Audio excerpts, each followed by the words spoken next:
చరిత్రలో ఈరోజు ఛానల్కి స్వాగతం. తెలుగు ప్రజల గుండెల్లో ఎన్టీఆర్ అనే పేరు ఒక భావోద్వేగం. సినిమా తెరపై దేవుడిలా కనిపించిన నటుడు, రాజకీయ వేదికలపై ప్రజల నేతగా మారిన నాయకుడు, తెలుగు ఆత్మగౌరవానికి ప్రతీకగా నిలిచిన వ్యక్తి.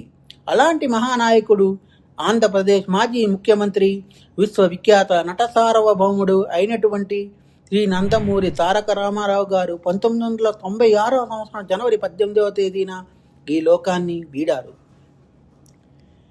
ఎన్టీఆర్ సినిమాల్లో నటుడిగా మాత్రమే కాదు, తెలుగు సంస్కృతి, పురాణ పాత్రలను ప్రజలకు దగ్గర చేసిన వ్యక్తిగా గుర్తుండిపోయారు.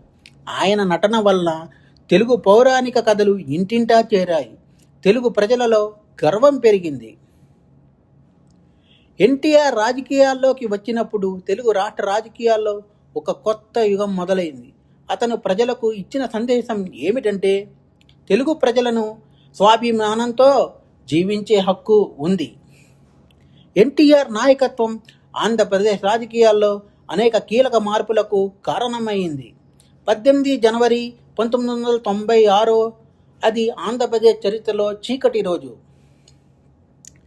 ఎన్టీఆర్ మరణ వార్త వినగానే అభిమానులు కన్నీరు పెట్టారు. ప్రజలు వీధుల్లోకి వచ్చారు. తెలుగు ప్రజలు ఒక పెద్ద నాయకుణ్ణి కోల్పోయింది. ఎన్టీఆర్ శరీరం వెళ్ళిపోయినా ఆయన పేరు, ప్రాభవం మాత్రం ఇప్పటికీ బ్రతికే ఉంది. సినిమా రంగంలో, రాజకీయాల్లో, తెలుగు ప్రజల మనసుల్లో ఎన్టీఆర్ ఒక చరిత్రగా మిగిలారు.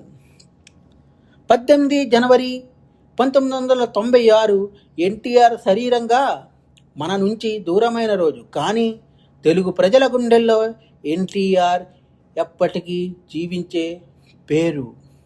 మా కంటెంట్ మీకు నచ్చినట్లయితే లైక్ చేయండి, షేర్ చేయండి, సబ్స్క్రైబ్ చేయండి. మా ఛానల్ యొక్క నోటిఫికేషన్ మీ వరకు అందాలంటే కింద కనబడుతున్న బెల్ ఐకాన్ని ట్యాప్ చేయండి. Thank you.